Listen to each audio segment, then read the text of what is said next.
Hey, how's everybody doing out there tonight? Hope all's staying safe and everybody's well. Welcome to the Buzz. This is the Tesla Q1 2020 financial results Q&A webcast where we're going to dive into the earnings call as well as have a little fun afterwards and just discuss some of the things that they talked about and just really have an open forum and let everybody talk about anything that they have on their mind regarding Tesla. So welcome.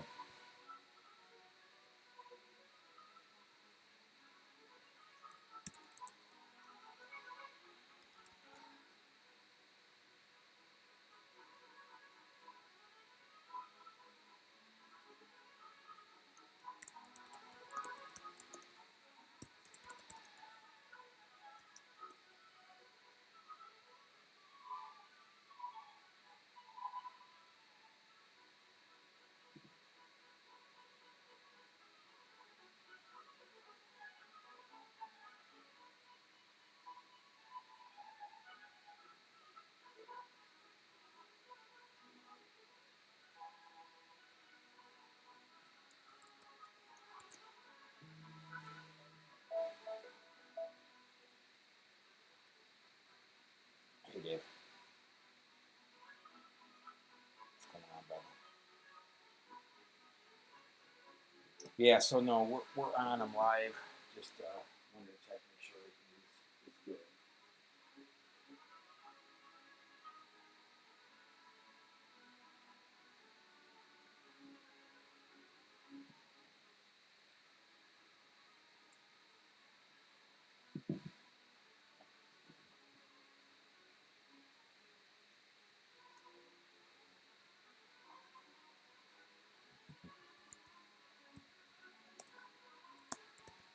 Oh, you did?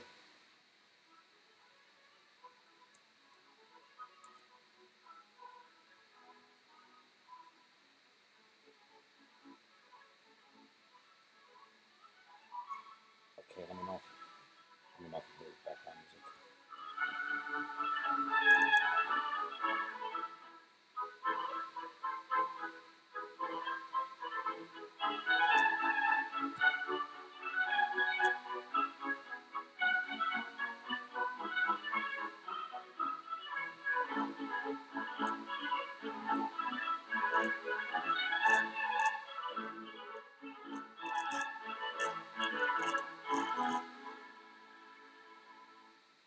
Beautiful. Wonderful. Yep. Yep.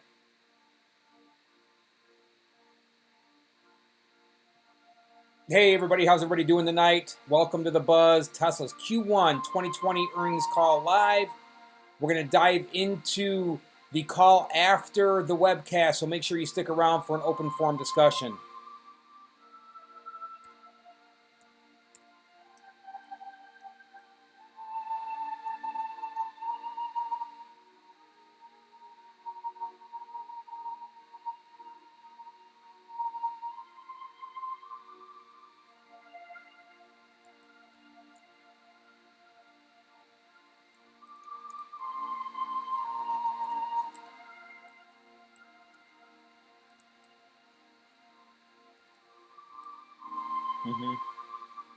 No, I did not. Yeah, I did.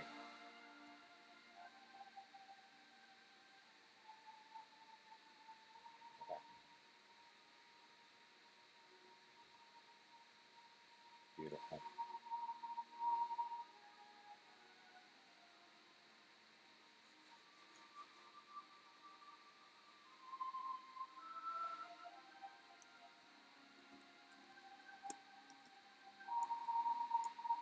Okay, sounds good, buddy.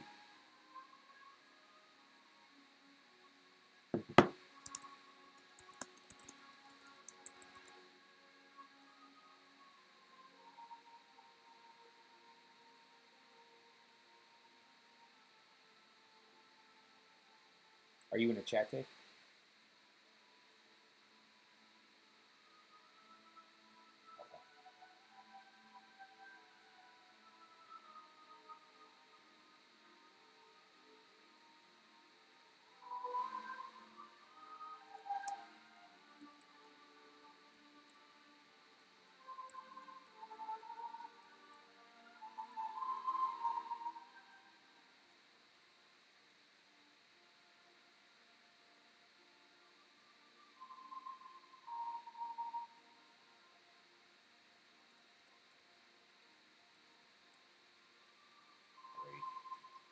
you want to just, if you don't mind, just hang out for a few minutes, or I mean, you could even drop and just jump back on at some point just to make sure that there's nothing going on for me.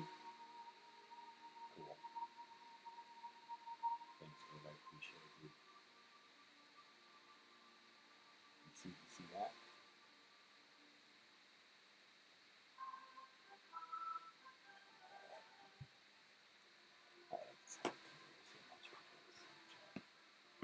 Yeah. Crazy, huh? Your dad comes back every time we do these. Yeah.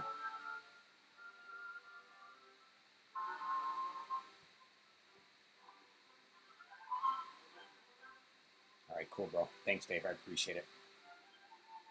Okay. Bye.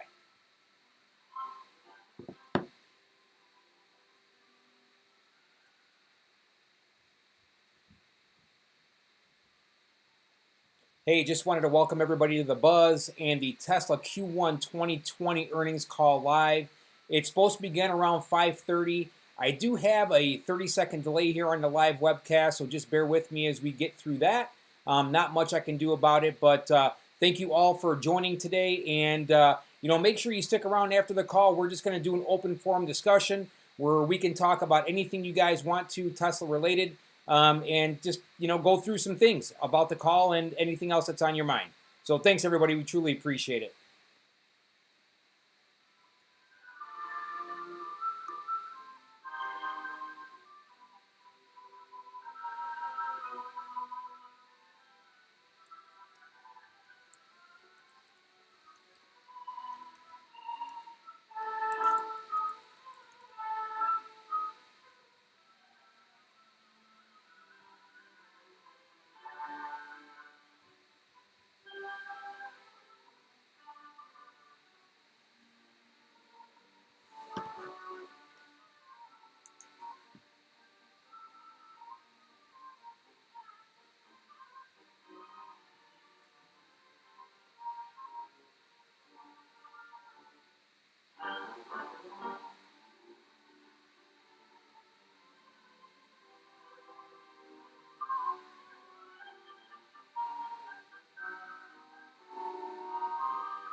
So how many of you are Tesla owners and just got the latest update 2020.12.6, the new stop sign and stop light feature upgrade? Let me know what you think about it. I'm getting ready to drop a video here probably by the end of the day tomorrow with my experience that I just did the other day. Just wondering what you guys think of it. Let me know down in the comments.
Yep.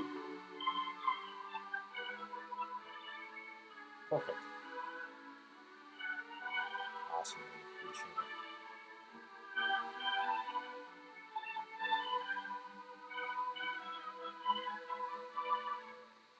Awesome, buddy.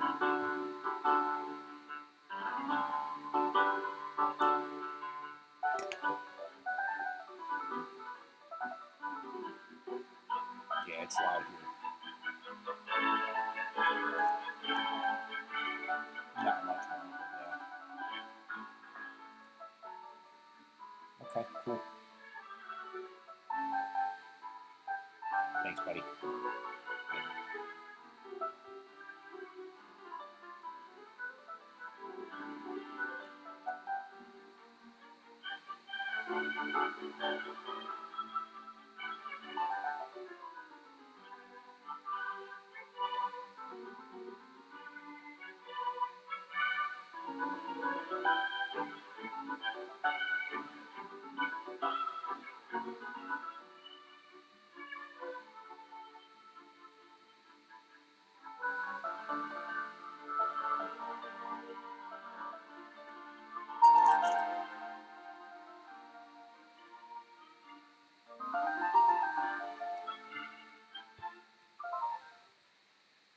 All right, everybody, we should hopefully be starting here shortly. Tesla is usually a little late, but just wanted to thank everybody for tuning into The Buzz, watching the Tesla Q1 2020 earnings call live. And don't forget to stick around after the call, and we can discuss everything that has been talked about on the call and whatever else is on your mind. So thanks, everybody, for tuning in. Truly appreciate it.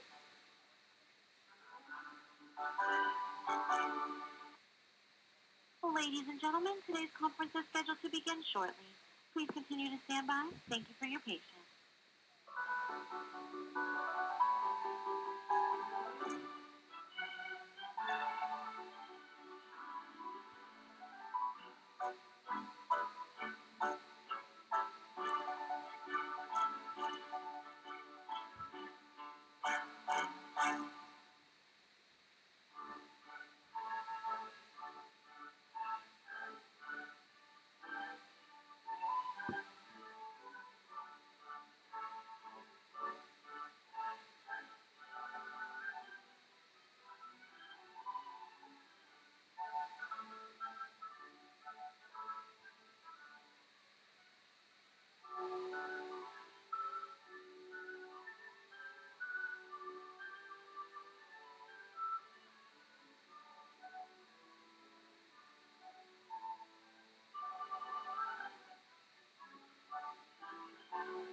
Ladies and gentlemen, thank you for standing by, and welcome to Tesla's Q1 2020 financial results and Q&A webcast. At this time, all participants are in a listen-only mode. After the speaker presentation, there will be a question and answer session. To ask a question during the session, you will need to press star 1 on your telephone. Please be advised that today's conference is being recorded. If you require any further assistance, please press star 0. I would now like to hand the conference over to your speaker, Mr. Martin Vieca, Senior Director for Investor Relations. Please go ahead, sir. Thank you, Sherry, and good afternoon, everyone. And welcome to Tesla's first quarter 2020 Q&A webcast. I'm joined today by Elon Musk, Zachary Kirkhorn, and a number of other executives. Our Q1 results were announced at about 1 p.m. Pacific time in the update deck we published at the same link as this webcast. During this call, we will discuss our business outlook and make forward-looking statements. These comments are based on our predictions and expectations as of today. Actual events or results could differ materially due to a number of risks and uncertainties, including those mentioned in our most recent filings with the SEC. During the question and answer portion of today's call, please limit yourself to one question and one follow-up. Please press star 1 now if you would like to join the question queue. Before we jump into Q&A, Elon has some opening remarks. Elon? Thank you. So Q1 ended up being a strong quarter despite many challenges in the final few weeks. This is the first time we've achieved positive GAAP net income in a seasonally weak first quarter. Even with all the challenges, we achieved a 20% automotive gross margin, excluding regulatory credits, while ramping 2 major products. What we've learned from this is that we've actually learned a lot here. After the Model 3 ramp from 3 years ago, our new products get ramped faster and become profitable sooner. In Q1, we produced more Model Ys in the first quarter than Model 3s in Fremont in the first 2 quarters. Thus far, the Model Y ramp has been even faster than the Giga Shanghai ramp in Q1. Most surprisingly, in other words, we are ahead of the schedule that we were ahead of already. Most surprisingly, Model Y was profitable already in its first quarter of production, something we haven't achieved with any product in the past. Regarding Autopilot, we released a new software update for traffic lights and stop signs to early access users in March and to all U.S. customers with full self-driving package just last week. Our cars will now automatically stop at each stop sign or traffic light until the driver gets the confirmation to proceed. I should say that the car is actually capable of much more than this, but we are only exposing functionality that we feel quite good about, and where we feel that it is probably a safety improvement. We are collecting data from over 1 million intersections every month at this point. This number will grow exponentially as more people get the update and as more people start driving the game. Soon we will be collecting data from over 1 billion intersections per month. All of those confirmations are training on neural net. Essentially, the driver, when driving and taking action, is effectively labeling reality as they drive, and making the neural net better and better. I think that this is an advantage that no one else has. We're quite literally orders of magnitude more than everyone else combined. I think this is difficult to fully appreciate. It's the reason that it's very difficult to have a search engine that competes with Google, because everyone is training Google all the time with their searches. So when you search on something and you click on a link, you're training Google every time you do that. It's just very difficult for any new search engine to compete on that basis. So all those confirmations are training on neural net, and soon cars will be able to drive through an intersection without a confirmation, as well as to make turns, and we really feel I feel extremely confident that it will be possible to do a drive from your home to your office most of the time with no interventions by the end of the year. So this is we can almost do this already with the leading edge alpha builds that I'm driving in the car. So let's see, on another technology fronts, we increased the range of Model S and X yet again, this time to 391 miles for Model S and 351 miles for Model X. And it should be said that actually the real Model S range is 400 miles. But when we did the last EPA test, unfortunately EPA left the car door open and the keys in the car. So the car, and they did this overnight, and so the car actually went into waiting for driver mode and lost 2% of its range, and as a result had a 391 test. As soon as the EPA reopens for testing, we'll redo the test, and we're extremely confident that we will achieve a 400 mile or greater range with the Model S. But to be clear, the Model S that for the past 2 months, the true range of the Model S past two months has been 400 miles.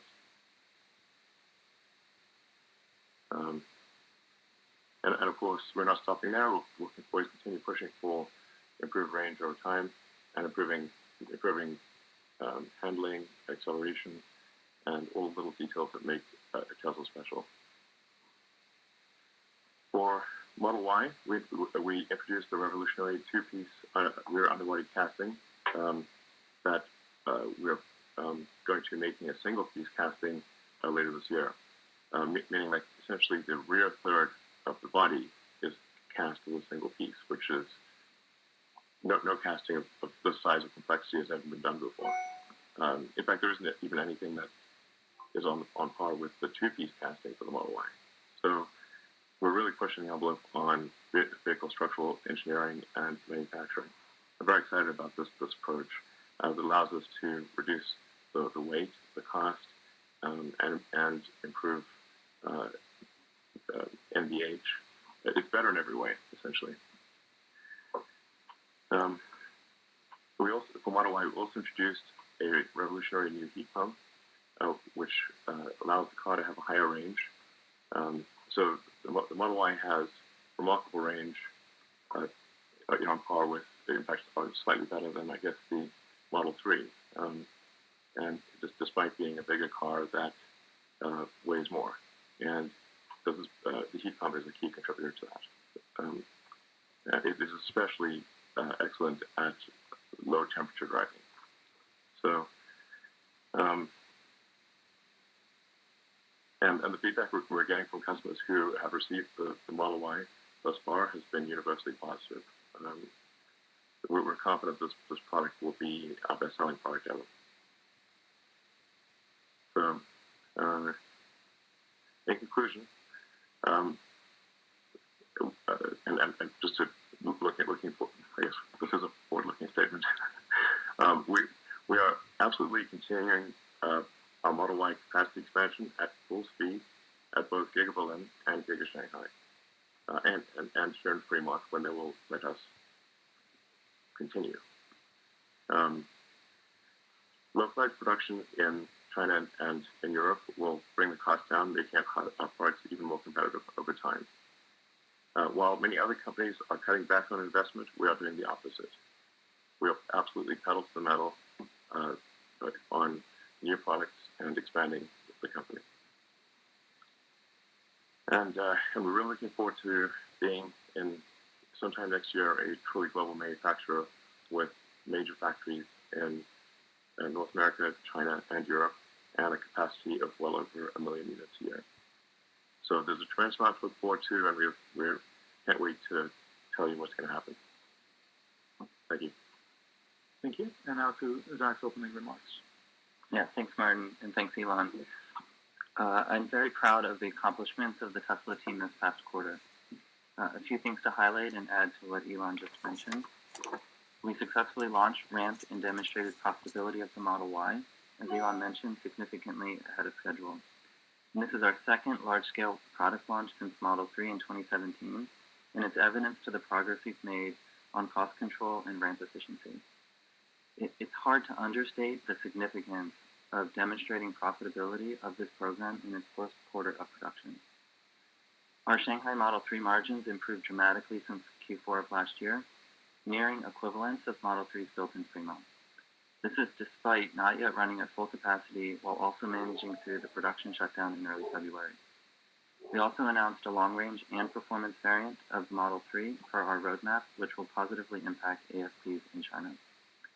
On order rates, we did not experience much of an impact related to the expiration of government incentives at the end of Q4.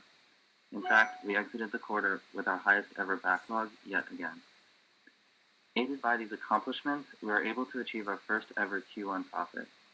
Automotive gross margin, excluding the impact of regulatory credits, remained strong for all products despite charges taken in Q1 associated with production downtime.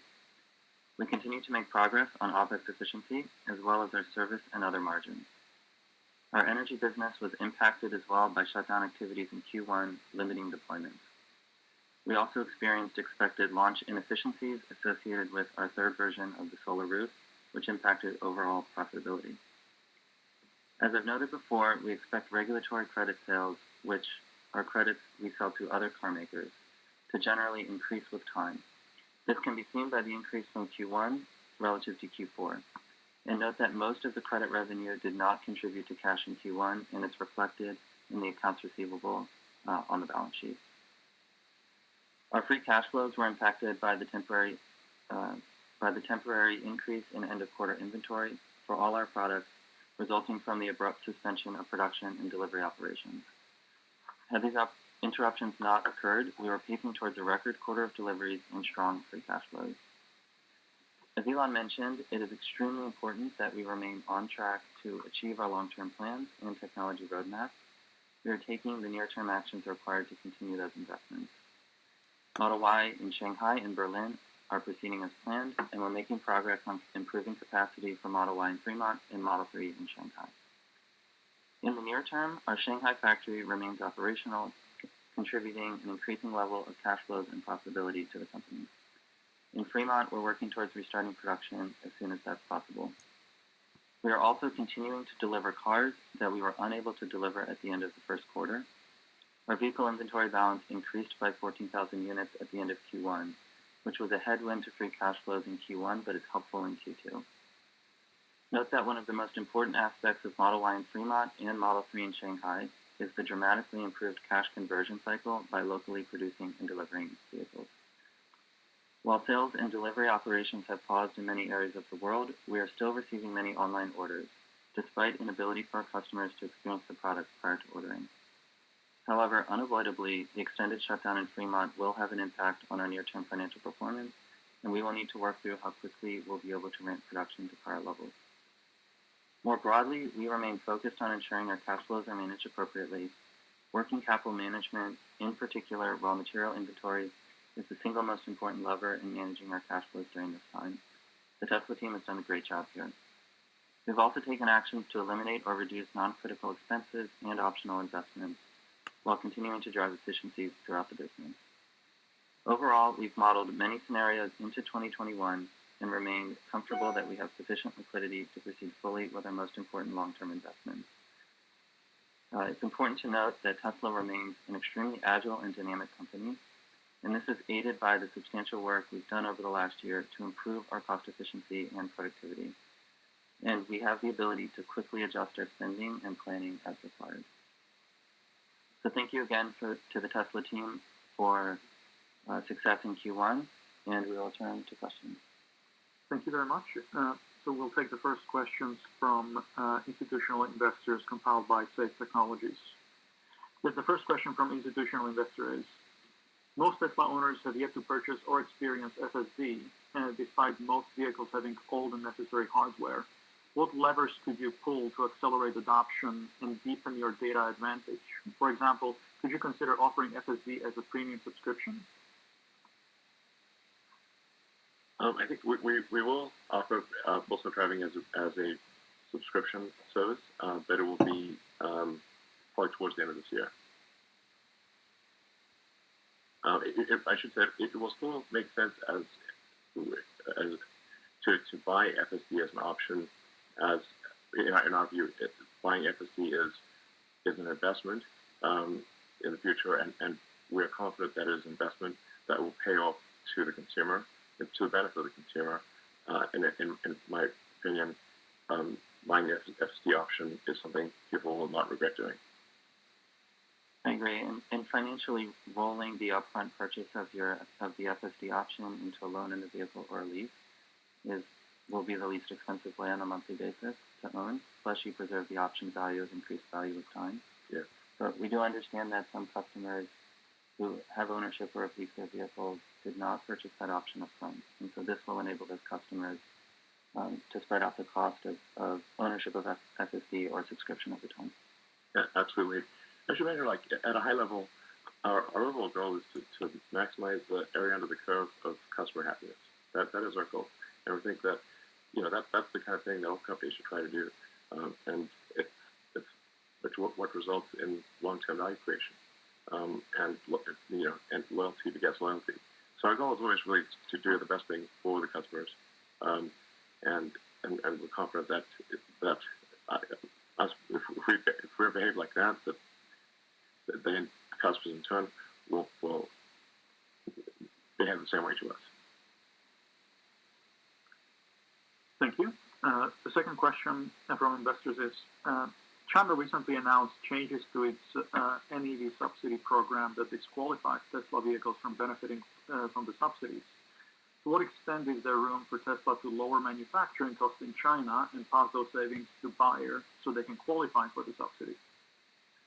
Yeah, so we are making rapid progress on lowering the production cost in China, and we're actually excited to announce on this call that we'll be reducing the price of the standard range Model 3 basically tomorrow China time. So the day after tomorrow California time, but tomorrow China time. And that'll be a price below the subsidy limit. And we feel confident that that will still be a vehicle that delivers a good gross margin. Yeah, and on the manufacturing cost portion of the question, the cost of vehicles produced in Shanghai in Q1 is already lower than the cost to produce the Model 3 in Fremont, and there's still significant opportunity left to take cost out. So fixed cost absorption from higher production volumes, which are occurring in Q2 and will occur through the rest of the year. We're not fully localized on the supply chain yet, and so while a lot of the supply chain is localized, it's not complete, and there's additional opportunities there. And so we'll continue to bring the price down and expand margin, cost down and expand margin, even with this reduction in price that Elon mentioned on the standard range version of the vehicle. Thank you. The next question is, Andy Grove once said that great companies are improved by crises. In which way has Tesla improved or is expected to improve coming out of COVID-19? Well, it has caused us to look closely at our cost structure and to be more efficient as a company. One always has to do that in a crisis. To think about our core beliefs and what do we want to do, and we came to the conclusion that the right move is actually to continue to expand rapidly, continue to invest in the future in new technologies, even though it is risky. And we've talked to some of our key investors, and they support that approach as well. So, I think that there's clearly an uncertain, future ahead. It's a bit of a bumpy road, but I think the long-term prospects are extremely good. Anything you guys want to add? I agree with that, Elon. The prioritization on the key projects will enable us to execute more efficiently and faster on them, which I think is great. The other one that I would add is it's always been our vision at Tesla to improve the customer experience and make that as digital as possible. Yeah, touchless delivery. So touchless delivery, mobile service, touchless sales has been something that we've been very focused on and made a lot of progress on. Yeah, but Tesla is the only car that you can literally order in less than 5 minutes on your phone. You can order a car and have it delivered to your doorstep with all the paperwork and everything done. That's it, effortless. And many customers do that. And they're doing it, yeah. In fact, a big part of it is just trying to communicate to people that this is something you can do, because normally buying a car is quite a pain. For most people, they would rather go to the dentist than buy a new car. Actually, my dentist is great, but it's really like quite an arduous thing.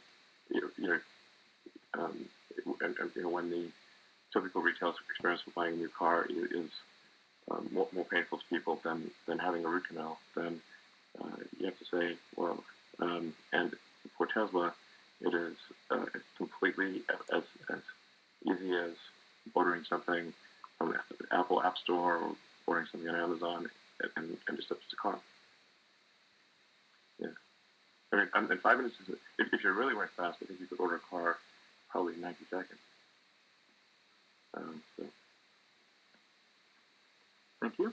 The next question from institutional investor is, can you give us a brief preview of the Battery Day by generally highlighting steps Tesla is taking to improve cell energy density and timeline for introduction?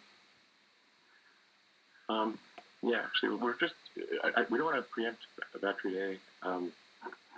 We want to leave the exciting news for that day. But there will be a lot of exciting news to tell. And I think it'll be one of the most exciting days in Tesla's history. And we're just trying to figure out the right timing for that. We think probably the right timing will be probably the third week of May. Not giving a firm date, but we think that probably that's the right timing. And depending upon what we're allowed to do, it'll either be in California or Texas. Okay. And the last question from institutional investors, could you please update on progress towards development and commercialization of full self-driving? How much revenue have you recognized so far?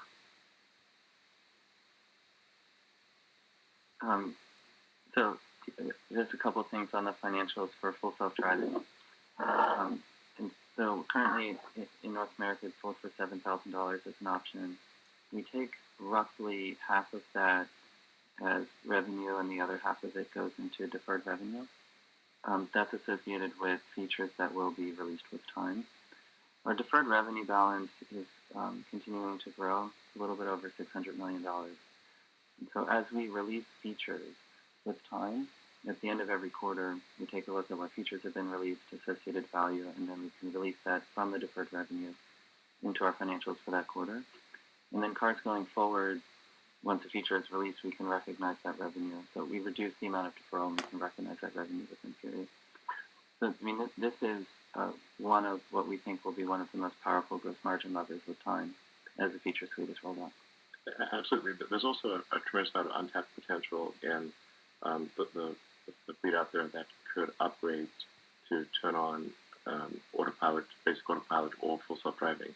And that's something we will enable just as a simple in-app purchase. Or as we talked about earlier, just towards the end of the year as a subscription. So that's just a lot of untapped potential there. That's not in the deferred revenue line, obviously. That is certainly a great deal of deferred potential that we think is a large portion of which is likely to reach fruition. Thank you. And now let's go to questions from retail investors. Question number one. Elon has mentioned a 50% compound annual growth target for Tesla in the past. Is this still in line with Tesla's ambitions for the next 5 to 10 years?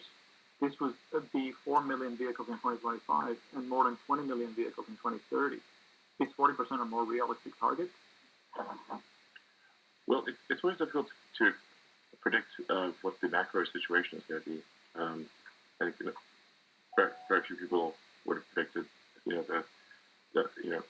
unexpected sort of, roundhouse that COVID came up with, that sort of came out of nowhere. So I think in the absence of some massive force majeure event, quite massive, I think 50% is the likely number. It's possible that it's 40%. I would be very shocked if it's less than 40%, even with force majeure, short of World War III. Okay. The next question from retail investors. When will you announce the next Giga? How many Gigas do you have planned for the next 5 years?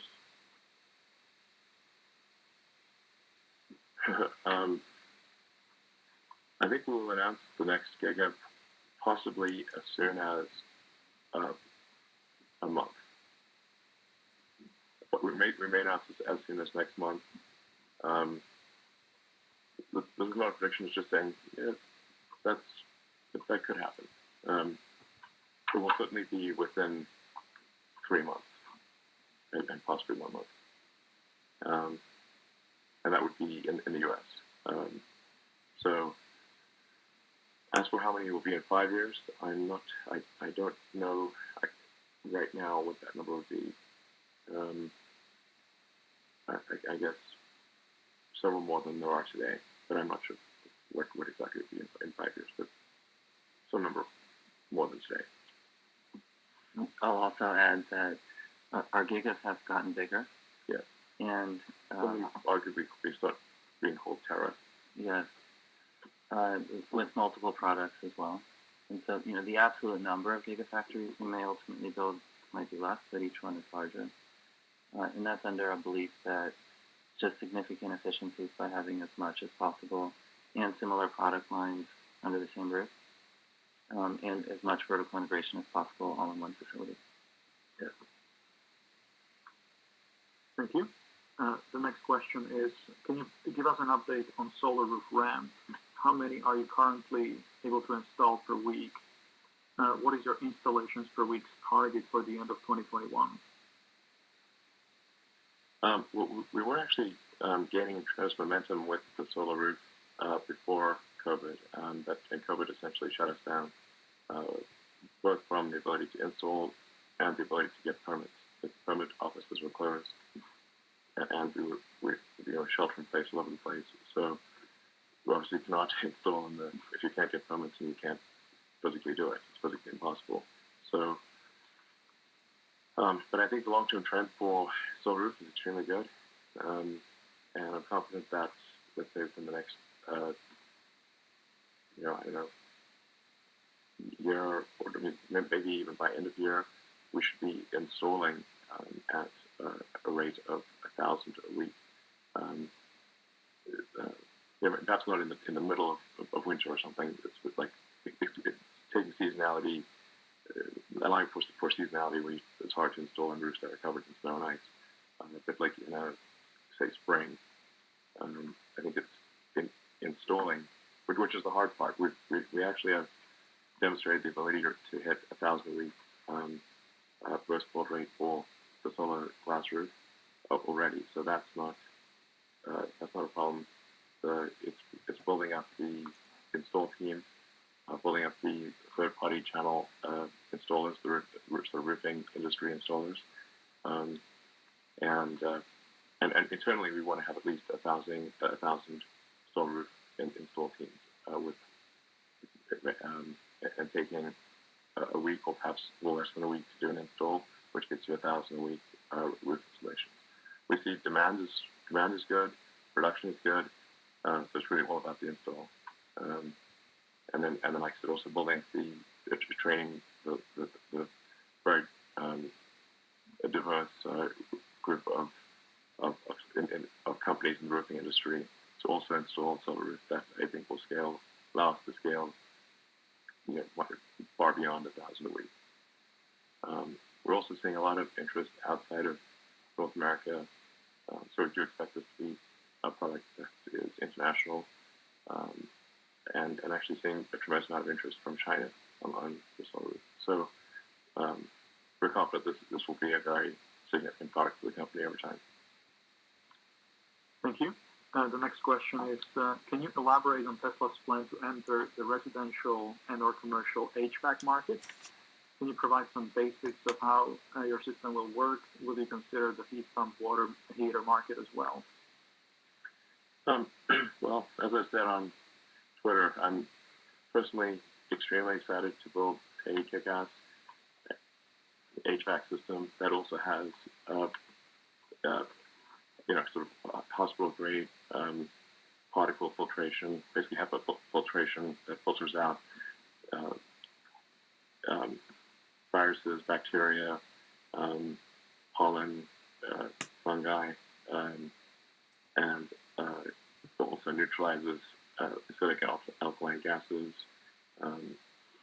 That is quiet and efficient, and these are all things we've achieved in our cars. In fact, I don't know if a lot of people realize, but the Model S and X are the only cars in the world that have a hospital operating room grade, like fungi, and also neutralizes acidic alkaline gases. That is quiet and efficient, and these are all things we've achieved in our cars. In fact, I don't know if a lot of people realize, but the Model S and X are the only cars in the world that have a hospital operating room grade, like HEPA filters built in. They're very big, so but you can get to a particle count that is insanely low with our cars. And 3 and Y have like MERV 16 or 15 capable filters. Yeah. Also, which is it's not like Model 3 and Y are there are no slouches. Model 3 and Y are also they're way better than any other car, to the best of my knowledge. They're not quite as good as possible operating room, but they're extremely good. Way better than any other normal car. And we're continuing to improve the Pulsar Zone 3 and Y. Like these actually have a big effect on health, even in normal, just day-to-day living. Is reducing particle count, and it has effect on allergies and all sorts of things. So it's really air quality is incredibly important. Even in a non-COVID situation, it's pretty important. So taking all those things that we've learned and applying them to home HVAC would be, and commercial HVAC would be just very exciting. And then if you're condensing water, why not also have it be a water source? If you have water, you possibly could then heat the water and have a water heater as well. Yeah, use it as a heat source if you need it instead of the outdoors when the outdoors is really cold. Yeah. Or the other way around. So, lots of options. It could be a hell of a product. So we just have to, because we have a tendency to bite off more than we can chew on the product front. So we got to make sure we had a lot of irons in the fire here for new products with the Cybertruck Semi, new Roadster, and to get the gigafactories in various parts of the world, and spooling up Model Y and autopilot and the solar roof and New technology. Yeah, exactly. Powerwall, Power Pack, Mega Pack. But we are seeing tremendous demand for stationary storage, more than we can supply, at least for 2020. Thank you. And the last question from the retailers: when will Tesla start acquiring utilities like the Hornsdale Power Reserve and Moss Landing instead of selling them battery storage? Does it make sense for Tesla to buy peaker plants and convert them? Well, we haven't really thought about that yet. It's not out of the question, but our brain is full. Excuse me, sir. Our brain is full. It's not out of the question. Our overarching goal is to help accelerate the advent of sustainable energy, and the three elements of that are sustainable power generation. Then you've got to store the power, stationary storage, and then you've got to have electric transportation. But we don't have specific market share goals or anything like that. It's just to the degree that we can accelerate the advent of sustainable energy. We think that's a fundamental good for the world, and we want to do that as fast as possible. But it's not like market share growth. It's goal in and of itself. It's just the faster this happens, the better off the world is. Thank you very much. And I think now we can move to analyst questions. Thank you. Our first question will come from Adam Jonas with Morgan Stanley. Please go ahead. Thanks, everybody. I hope everyone's safe and healthy. I got one question, one follow-up, and I point out I've had a root canal before, and I would agree, Elon, it was less painful than buying a car. Exactly. I mean, really, it's yeah, exactly. Yeah, it's a big problem, actually. It's a big problem. Yes. Different conversation. Zach, first for you, any real-time update on company liquidity at the end of April? Some companies have, given the circumstances, gone out of their way to give a little color on that. Just want to give you a shot at that. And I got a follow-up. Yeah, it's a fair question. I don't have any additional color to provide. So $8.1 billion in cash and cash equivalents at the end of Q1. We're managing it very closely. As I mentioned in my opening remarks, we do have an increase in inventory of vehicles that we were unable to deliver at the end of Q1. So we're making progress delivering those through April, which is helpful for liquidity. And as we've been looking at liquidity, we've been looking at this over the next 18 months. And there's ups and downs to the liquidity. Currently now, as we're not producing, we still have payables from Q1 that we're paying off. But then in a couple of months, we'll quickly be through that, and then we'll have a gap in payables since we don't have any parts coming in. So it does go up and down a little bit. But in looking at the long-term horizon, which is how we're managing it right now, we feel pretty comfortable with the liquidity position of the company. Yeah. I should say we are a bit worried about not being able to resume production in the Bay Area, and that should be identified as a serious risk. We only have 2 car factories right now, one in Shanghai and one in the Bay Area, and the Bay Area produces the vast majority of our cars, all of S and X, and most of the 3 and all of the Y. So the extension of the shelter in place, or frankly, I would call it forcibly imprisoning people in their homes against all their constitutional rights, that's my opinion, and breaking people's freedoms in ways that are horrible and wrong, and not why people came to America or built this country. What the fuck? Excuse me. People, outrage, just an outrage. But it will cause great harm, not just to Tesla, but to many companies. And while Tesla will weather the storm, there are many small companies that will not. And all everything people have worked for their whole life is being destroyed in real time. And we're going to have many suppliers, and are having many suppliers that are having super hard times, especially the small ones. And it's causing a lot of strife to a lot of people. Well, Elon, on that point, you mentioned people that gave their lives to build the country. My thoughts for you on this.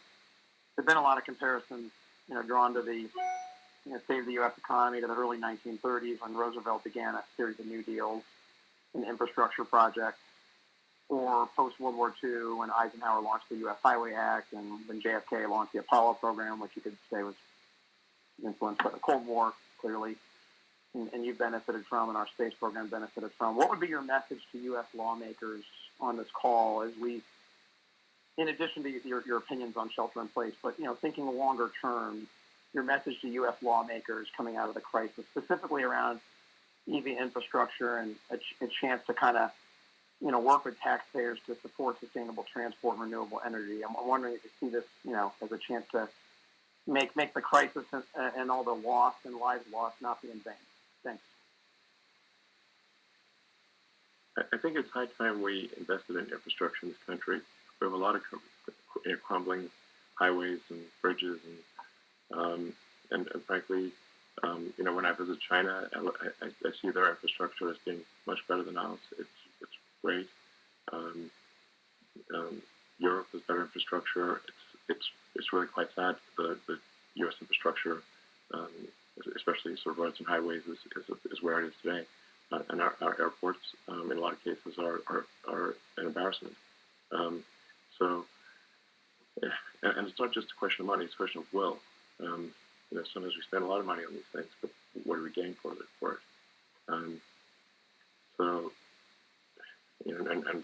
We really need to be thinking about what is the transportation of the future, not the transportation of the past.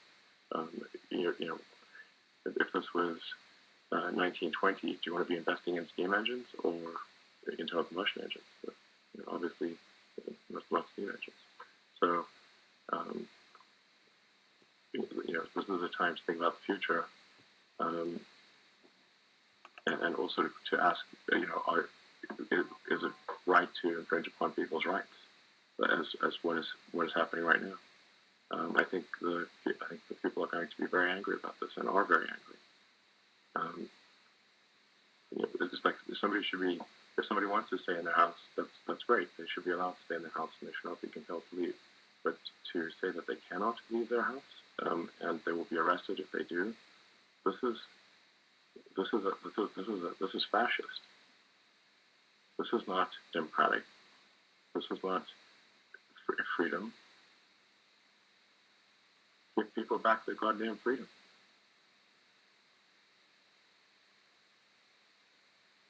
Okay, let's go to the next question, please. Thank you. Our next question comes from Emmanuel Rosner with Deutsche Bank. Please go ahead. Hi, good evening.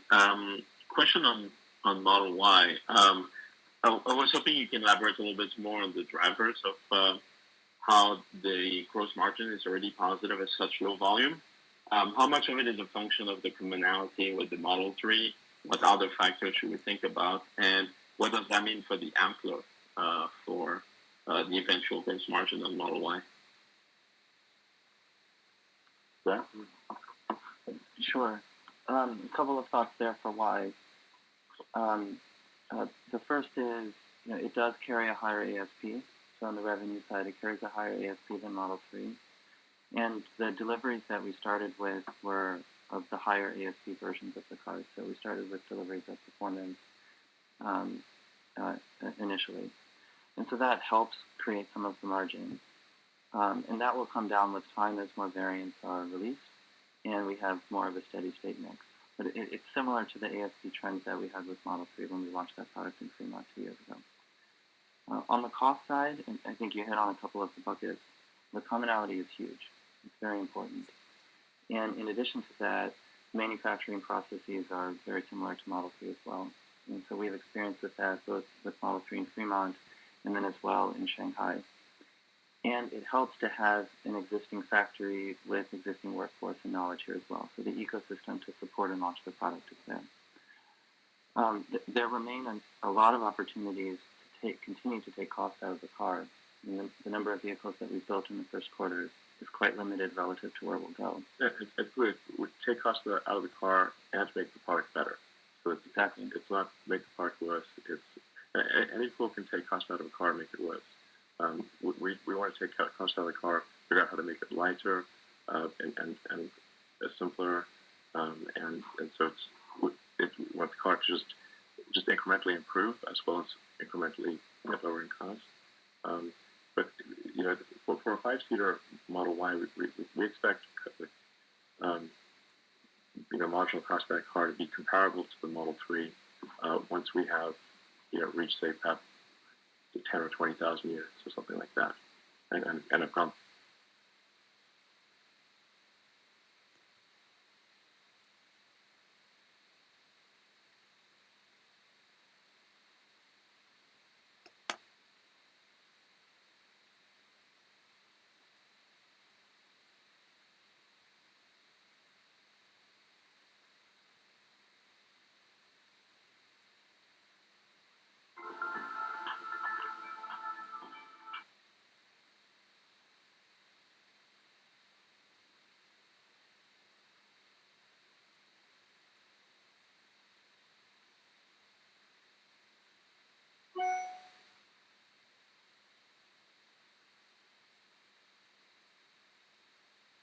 Hello?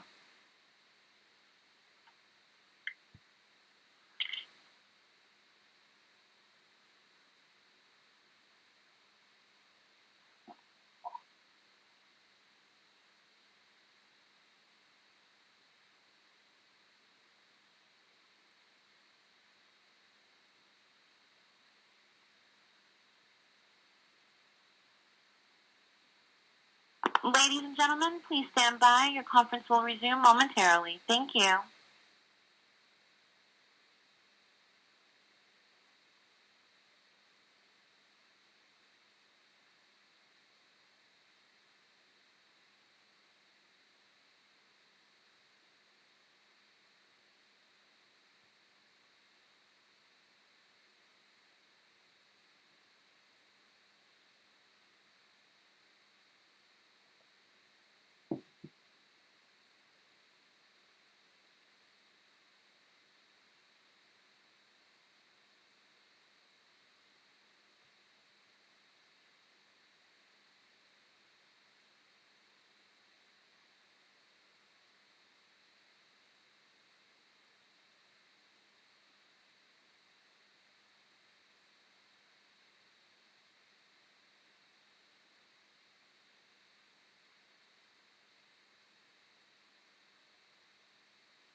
We have all kinds of Speakers, you're back online.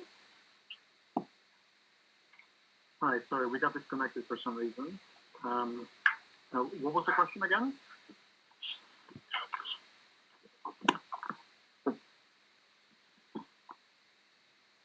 Okay, let's go to the next question, please.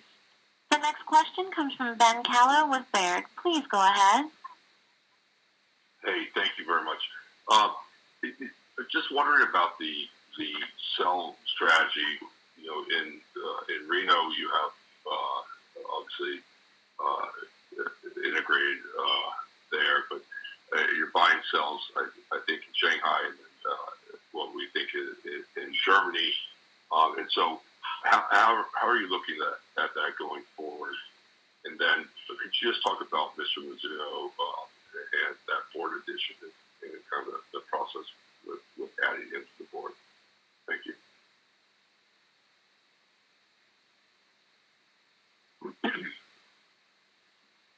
Sure. From a self perspective, with all the partners we've had historically and in the future, we're just looking for competitive technology and competitive pricing. I think we'll talk a little bit more about this at Battery Investor Day, like how we're approaching all of it.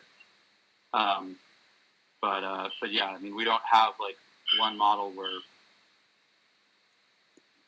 restricting ourselves to pursue. We're just trying to find what's best for the products and in the long run. And then the question about the board. Sorry, we couldn't hear the second part of the question. Yeah, I was asking about Mr. Mizuno entering the board and kind of the process behind that, what he brings to the board.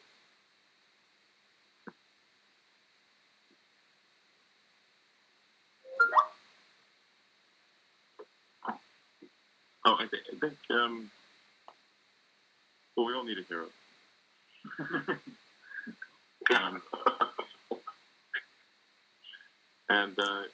But obviously, he brings a tremendous amount of experience investing at the highest levels in the world, and has done incredible work at the Japan Pension Fund, which is the largest fund of any kind in the world. And generally, the conversations over the years, he's just shown incredible insight into how the global security markets work, and what he thinks is whether areas for reform. It seems like to have a strong philosophical underpinning about how to make the future better, and also shares our view regarding the environment, and just a very sensible, smart person who brings luck to the board, and I think is generally recognized as such by many people. I guess linking into the Panasonic relationship, maybe just how is that relationship going here, and is there any read through on bringing him onto the board? Thank you. No, I think this has got nothing to do with the Panasonic relationship. I mean, I have a great relationship with the Panasonic CEO. We meet regularly one-on-one and talk all the time, and so that relationship is strong. And he would bring more a broader, I think, global strategic view to the board. Thank you. Let's go to the next question, please. Our next question will come from Gene Munster with Loop Ventures. Please go ahead. Congratulations on the progress. And you talked about full autonomy by the end of the year. I would love for you to walk through the rollout strategy of the Tesla Network app and how that's going to look prior to the robo-taxi stage. Are you going to gradually take over human routes with autonomous capable routes over time, or how do you see that playing out?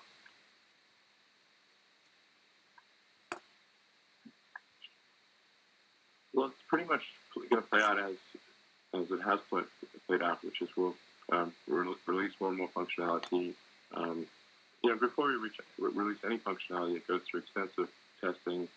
First, we have a simulations team that has a very good simulation of the real world. So we run any code changes through a battery test and simulation. Then we have a global QA team, which I'm on actually. I'm one of on the global QA team, and we test the releases in the real world, find out the differences between the real world and the simulation, which are very many because the world is very complex and weird.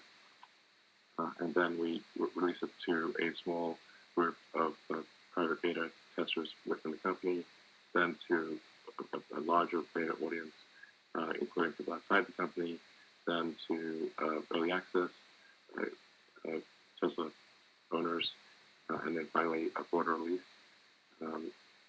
And so there are many stages that these things go through. So by the time something is going to wide release into the US, it has gone through all of those stages, and the software that's at the very early stage is much more advanced than what people are seeing.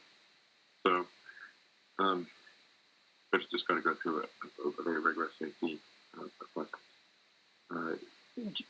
So, essentially, we need to figure out, get very good at complex intersections, get very good at complex turns in intersections, and things like busy malls in a parking lot, or office park, or special events and sporting events, that kind of thing, and those eventually come back.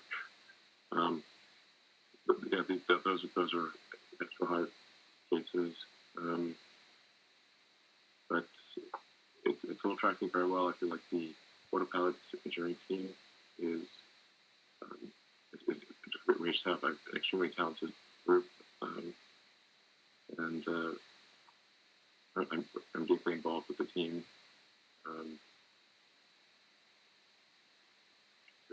So we talk every week and meet every week when we can. Now political meetings are difficult. So I have quite a deep understanding of where we are, where we're headed, and I feel like we have a tremendous amount of momentum, and we'll have the functionality necessary for full self-driving by the end of the year. Now, after that functionality is released, there's still another step, which is to improve the reliability of it once it's released. So you can have full self-driving with human supervised by the driver, and then we keep improving the reliability to the point where it no longer needs to be supervised by the driver, and we provide a vast body of data to regulators to show them that this is the case, and then presumably the regulators, depending on which jurisdiction it is, would give approval for fully autonomous cars that can drive with no human on board. Obviously, the regulatory approval process, that's difficult to predict with accuracy because it's out of our hands. But for the rest of it, I feel like that's where we are. So to summarize what you want, we're going to get owners full autonomy, some level of that by the end of the year, and then a human-in-the-loop Tesla Network app sometime the first half of next year. Would that be the hope? Do you mean like in a car drive with no person on board? Or? With a person, initially a person to observe, would that be with the Tesla Network app? Would that be really part of the year of 2021? Is that the hope? If described as a hope, I would say that's probably a fair description. Okay, and then kind of take it to its end stage, the robo-taxi stage. Any high-level thoughts? Understand the regulatory is a massive unknown, but if you're going to put a guess on it, where would we start? When would we start seeing robo-taxis? Well, I think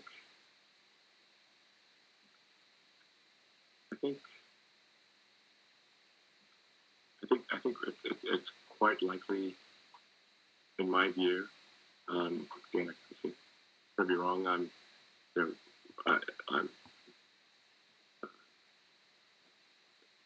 as you see, because we're ahead in some areas and we're behind in others. Because when I give a guess, I give the guess that I think is the likely midpoint, not the point with lots of margin. If this was normal distribution, I give you the 50th percentile, not the 3 sigma, optimistic or pessimistic. So then that really means at least half my predictions will be wrong and half will be right. Or it might be right, but offset by a few weeks to a few months, in some cases a few years. But I think that everything I've ever said would come true, did come true. It may come true late, but it did come true.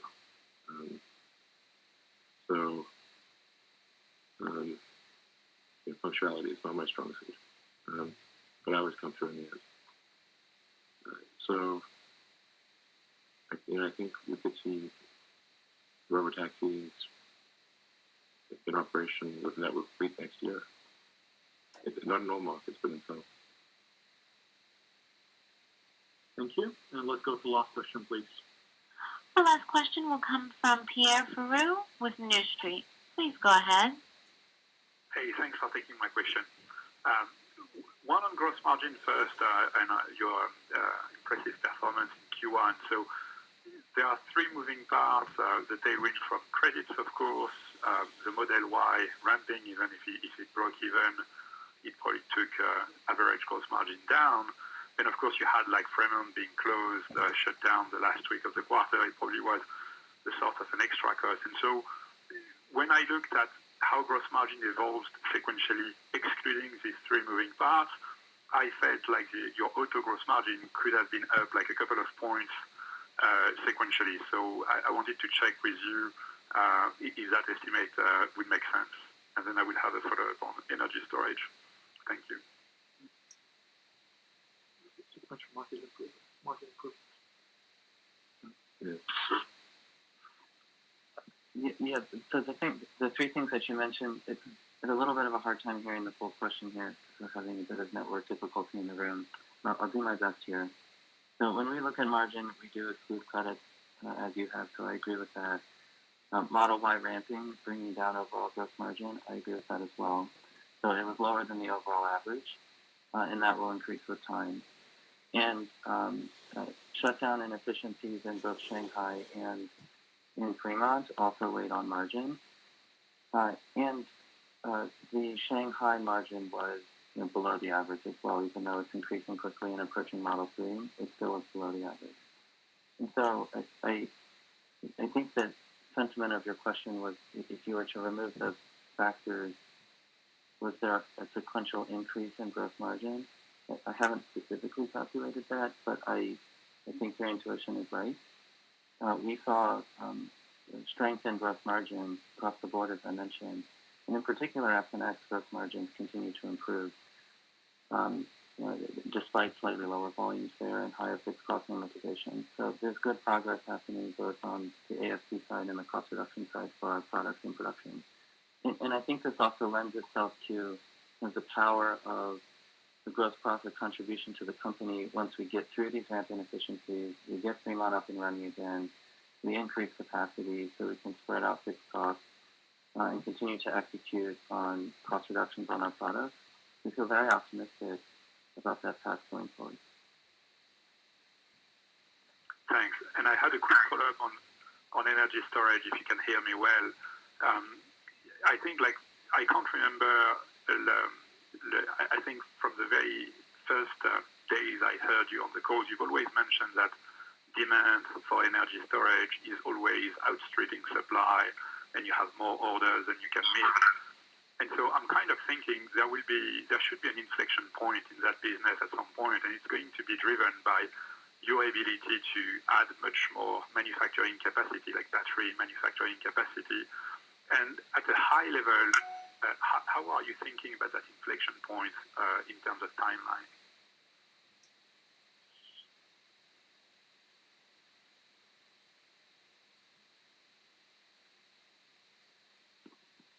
In terms of timeline, I think what we've been doing with both our partners and internally is looking at how to reduce fundamentally the cost of investments in new cell capacity.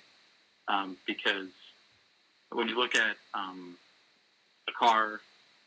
vehicle product, there's a lot of things in the vehicle besides the cells. When you look at an energy storage product, it's really just the cells. And so to really grow the energy storage business, it's all about cell investments. And so that's what we've been focused on. And I think, not to give too much away, but that'll be one of the things we address in Battery Investor Day is how we're focused on that.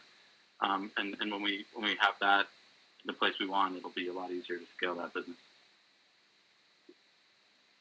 Thank you very much for all your great questions. Unfortunately, this is all the time we have today, and we'll speak to you again in 3 months' time.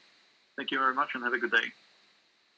Ladies and gentlemen, this concludes today's conference call. Thank you for your participation. You may now disconnect.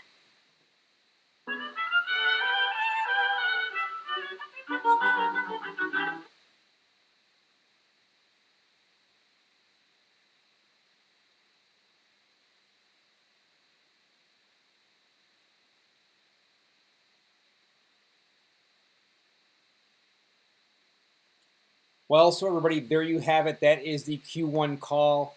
There was some good information in there, but I really wanted to see or hear the actual revenue that they made, not just with the Model Y, but overall for Q1.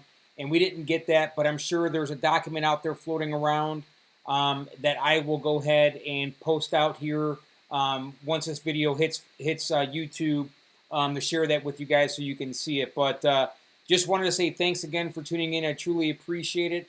And the chat is open. If you guys want to, post any comments, please feel free. I'll let it run for about another 15 minutes or so, and we'll take it from there. So thanks again for tuning in. Truly appreciate it.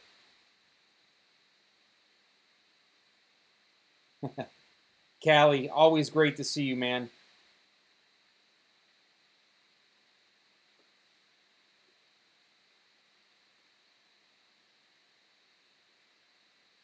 Yeah, the battery day is going to be pretty amazing. According to Elon, it is going to be the biggest news in Tesla history. So they must have something really big cooking. And I wouldn't be surprised if we start seeing battery packs come out here within the next year, 600 miles of range, which would be absolutely fantastic.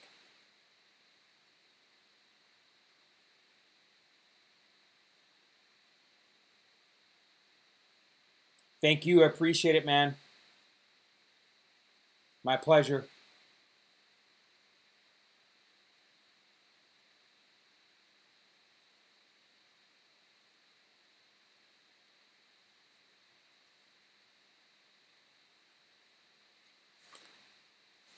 So if you haven't checked out my video about the SAS or Tesla being a SAS, yeah, hopefully cobalt free. Absolutely, Kelly, I agree 100%.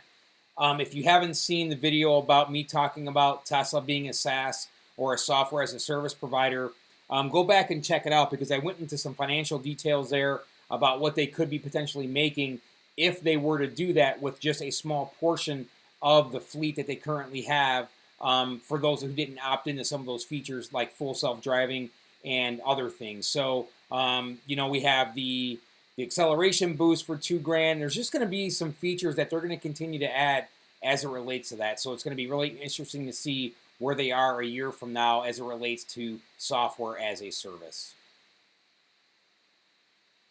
You too, buddies. Take care. Be safe out there.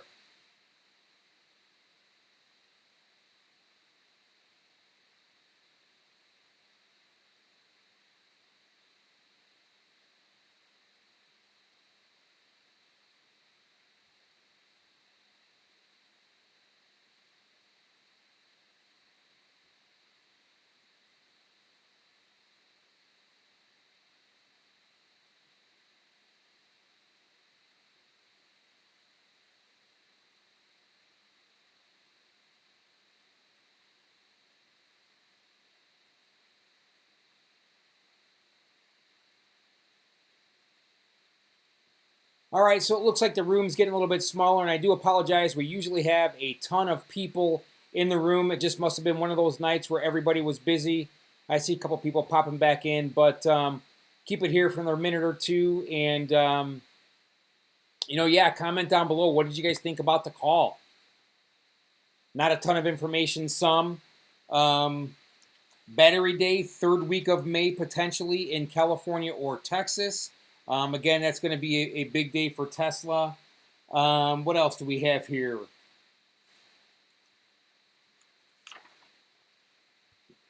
They talked about the new 2020.12.6 update, where Elon stated that they already have over 1 million intersection transitions or confirmations already recorded from the fleet back to the mothership, and they expect to have up to 1 billion very, very soon. So you guys are all Tesla owners or been doing your research on Tesla. You know that how important that information is to get back to the fleet, or from the fleet back to Tesla, so they can continue to improve on those features. So that was actually quite amazing, because that software just hit most vehicles last week. So it's just amazing to see how quickly people are engaged in using that feature and sending that information back. So yeah, again, just waiting to hear some numbers from a profitability perspective on all Tesla vehicles. Hopefully they'll have that in a document posted very soon.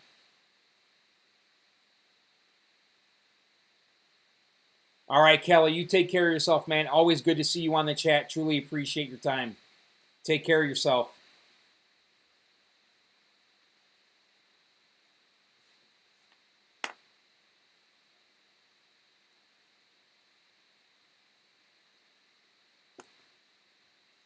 All right, so with that, I think I'm going to go ahead and end the stream here, folks. I just wanted to say thank you for tuning in. We truly do appreciate it. I hope you found the earnings call live informative for you. And if you haven't been on one before, come back, because I do this every time, whether there's an unveil, a launch, or an earnings call. So you can always come here for your information. And please don't forget to go back and check out the Buzz, subscribe, check out a few of the videos. I have a bunch of them up there for everybody to review. Hopefully there's something for everyone. But just, again, wanted to say thanks. Truly appreciate it. Have a great night. Stay safe and be well. Take care.